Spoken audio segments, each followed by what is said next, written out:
Jacques Léo-Aleno, à l'USTG, à mesure qu'Abdoulaye Sow se claque mur dans un silence tombal, les choses, les cartes continuent, la maison continue de s'écrouler. Avec vous. Oui, je l'ai eu ce matin et puis il me dit non, je ne suis pas encore au courant, mais c'est une association, les gens sont libres d'adhérer et puis ils sont libres de partir. Je ne veux pas commenter cela. Bon, comme hier, bien entendu, il ne souhaite pas commenter. J'ai quand même obtenu quelques informations. D'abord, il s'agit donc de la FESATEL, la Fédération syndicale autonome des télécommunications.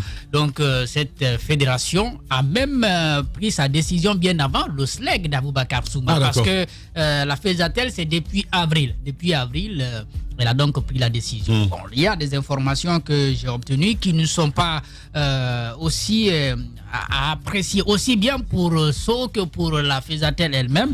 Parce que d'abord, il y a un détail à comprendre. Lorsque la crise est née du départ de Louis Mbemba Souma, donc il fallait renouveler le bureau exécutif. Les gens ne se sont pas entendus sur la façon dont le congrès devrait être organisé. On a vu tous ce congrès qui s'est tenu du côté de Mamou et qui a été boycotté par Louis Mbemba Souma lui-même et puis par une frange importante des membres statutaires. Ce qui se passe, c'est que Abdoulaye Sow va donc se retrouver avec Barry de la FESATEL et puis Madouba Camara de la Fédération des transports pour créer cette structure qui a tenu donc son congrès à Conakry. Mais avec la bénédiction de qui donc, disons, ça a été facilité par Abdourahmane Sano Mapranton, président de la PECUD. Il va les recevoir, il va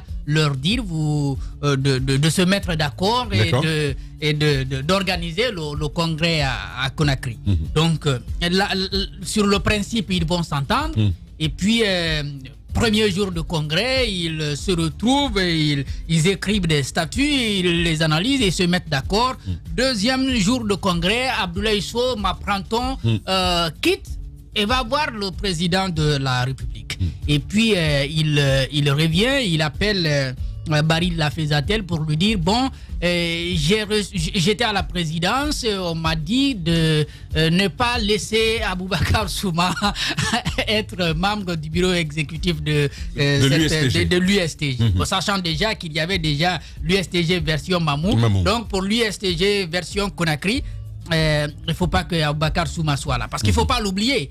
Pour Mamou, déjà, Aboubacar Souma était persona non grata. Donc, il fallait aussi bloquer son entrée au sein du bureau de choses. Donc, pour précision, le président de la République convoque Abdoulaye Sow à Séroutouré. Les grandes gueules. Donc, des informations que j'ai pu avoir. Et lui dit, il ne faut pas laisser Aboubacar Souma trouver une place au sein de l'USTG. Donc, Barry donc reçoit cet appel et puis mais des doutes et donc s'offre une nuit pour réfléchir et revient pour dire bon, je suis pas d'accord parce que déjà moi je suis de votre côté, donc je vous soutiens, je veux que vous preniez la tête de l'USTG. Mais il faut que ce soit avec la participation d'Aboubacar Souma. Finalement, de tractation en tractation, ça va être accepté. Abdoulaye Sow devient donc secrétaire général de l'USTG version Conakry. Et Aboubacar Souma est un des secrétaires généraux adjoints. Donc, ça va commencer à travailler. On sait que la crise était essentiellement du côté de l'éducation. Donc, Aboubacar Souma était au centre de toutes les crises que nous avons connues, en tout cas pour lesquelles on a pu avoir les syndicalistes se bouger et puis discuter avec le gouvernement. On va donc décider comme ça d'avoir un soutien. Donc, la grève, comment on a un soutien dont on a parlé hier ici avec Aboubacar. La grève de solidarité, donc, qui avait été initiée. Donc, il semble que c'était à l'absence de Abdoulaye Sow qui était donc au Canada et c'est un des adjoints, Baridon, qui va signer un préavis de grève de solidarité pour 11 structures syndicales. Ce qui se passe, c'est que Abdoulaye Sow rentre et puis directement, il va voir d'abord le Premier ministre avant de prendre contact avec ses collègues. Et il vient le voir et non, il dit c'est pas nécessaire, je pense que je viens de voir le Premier ministre, on peut discuter. Ce qu'on lui reproche, c'est que il va discuter au nom de l'USTG sans discuter avec les autres. Alors que la centrale, c'est une association de syndicats. Donc, si vous devez prendre une décision, il faut une large concertation avec tout le monde avant de partir. Et surtout que si vous devez discuter d'une question qui concerne l'éducation, vous ne pouvez pas y aller sans l'accord de celui qui est dans ce domaine. Parce que ce sont les fédérations, on les appelle professionnelles. Donc des syndicats professionnels, il faut discuter avec son secrétaire général. Aboubakar Souma aurait donc été mis sur la touche et la FESABAG qu'il dirige, parce que Abdoulaye Sow est d'abord secrétaire général de la FESABAG, et il discuterait avec les cadres de la FESABAG de toutes les questions qui concernent l'USTG en son nom, sans que les autres structures ne soient, n'est-ce pas, concertées. Donc, de récriminations majeures, le manque de transparence et la caporalisation de l'USTG par la FESABAG. Là encore, version Abdoulaye Sow, parce qu'il y a aussi 2 FESABAG désormais dans notre pays. Il y a l'autre qui appartient à Barry Yvonne Koumbassa. Voilà, donc c'est la crise. Et ce que j'ai dit, il y a des informations qui ne sont pas bonnes aussi pour la FESATEL. On m'apprend aussi qu'il avait été décidé que l'USTG aille avec...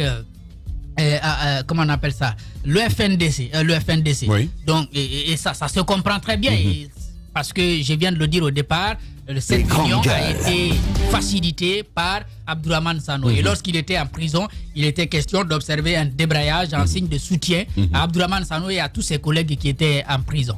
Là également, ça n'a pas été accepté par Abdoulaye Sow. D'accord. Donc, voilà, et moi, j'ai échangé finalement ces soucis. Aujourd'hui, on va aller avec vous, Antoine, ces soucis au sommet du mouvement social en Guinée. En fait, ça tient finalement à ces deux pendants. Abdoulaye Sow, qui est ami du Premier ministre. Abdoulaye Sow, qui a étudié, d'après mes informations, avec un grand frère de Kiridi Bangoura, et donc très très proche, dangereusement proche de l'exécutif, est perçu comme un pro-Alpha Condé. De l'autre côté, donc, avec Barry, avec Souma, tous les autres, ce sont des FNDC. Est-ce que il est possible une entente lorsque les figures de proue de ces mouvements sont déjà divisées politiquement? Les grandes gueules. Donc, ce qui est surprenant, c'est le silence des travailleurs guinéens. Parce qu'à mon avis, il est temps que cette classe syndicale, ces leaders syndicaux, soient bottés sur la touche, qu'on les mette dehors parce qu'ils ne font pas honneur au syndicalisme guinéen. Ils ne font pas honneur à la République. Le nœud du problème, pour moi, c'est une question d'argent. Chacun se bat pour son intérêt propre. Lorsque vous vérifiez aujourd'hui le compte en banque de la plupart des leaders syndicaux, vous allez y voir des choses terribles. Vous allez voir que ceux-là qui, hier, il y a 2 ou 3 ans, croupissaient dans la misère, sont dans l'opulence aujourd'hui. La plupart ont des comptes en banque assez bien étoffés. Pourquoi? Parce qu'ils sont entretenus par des sphères que nous connaissons. Quelques-uns par le pouvoir. Vous en savez quoi, Antoine? Quelques-uns par le pouvoir. Antoine, vous en savez quoi? Tamba, rien qu'à voir la façon dont les choses se passent et les informations qui nous parviennent, on comprend largement ce pourquoi les gens se battent tout le temps. Ce n'est pas pour une cause commune, comme on le prétend, mais c'est pour des intérêts personnels. Aboubakar Souma, quand même, la plupart des gens... il a toujours défendu les enseignants. Ça c'est à dessein, Tamba Diallo. Tamba... Les grandes gueules. C'est un combat. Tamba Diallo. C'est un combat à dessein, Tamba. Parce que pour moi, le véritable intérêt pour lequel ces syndicalistes se battent, c'est pour eux-mêmes. Je vais vous dire pourquoi. Il est temps qu'on fasse le bilan de ces syndicalistes. Parce que le bilan, il est important de le faire. Ce point, Antoine. Pour vous y encourager. Faisons le bilan. Je pense qu'il faut faire une sorte d'état des lieux du mouvement syndical en Guinée. Ouais, ces crises auxquelles on assiste, interminables, ont commencé depuis quelle année? Depuis quelques temps. Depuis 3 ou 5 années, ça a commencé. Ces guerres intestines entre syndicalistes ont commencé il n'y a pas longtemps. Et l'entrée en matière de Aboubakar Souma a contribué à enfoncer le clou. Parce que est-ce que c'est pas le pouvoir qui est derrière tout ça? C'est bicéphalisme qu'on observe. Il joue un rôle dedans, mais de l'autre côté, il y a d'autres personnes qui tirent sur la ficelle. Aboubakar Souma par rapport aux enseignants. Mais faisons un bilan en 3 années. qu'est-ce que ces enseignants ont obtenu concrètement par rapport aux luttes menées? Rien du tout. Les grandes gueules. Pour la plupart des cas, on assiste à quoi? À des dégels de salaire. Le salaire, c'est un droit qui, pour moi, c'est un droit pour les enseignants. On ne doit pas se réjouir parce que le salaire a été dégelé. On se bat pour que le salaire soit augmenté, mais ce n'a pas été le cas jusqu'à ce jour. Mais dans certaines circonstances, Aboubacar Souma a obtenu d'accélérer des mesures qui avaient été prises. Quoi par exemple? Les 40%. Les 40%, il a accéléré. Dans ce studio, j'ai dit une fois que les parents d'élèves dans ce pays sont complices de ce qui se passe.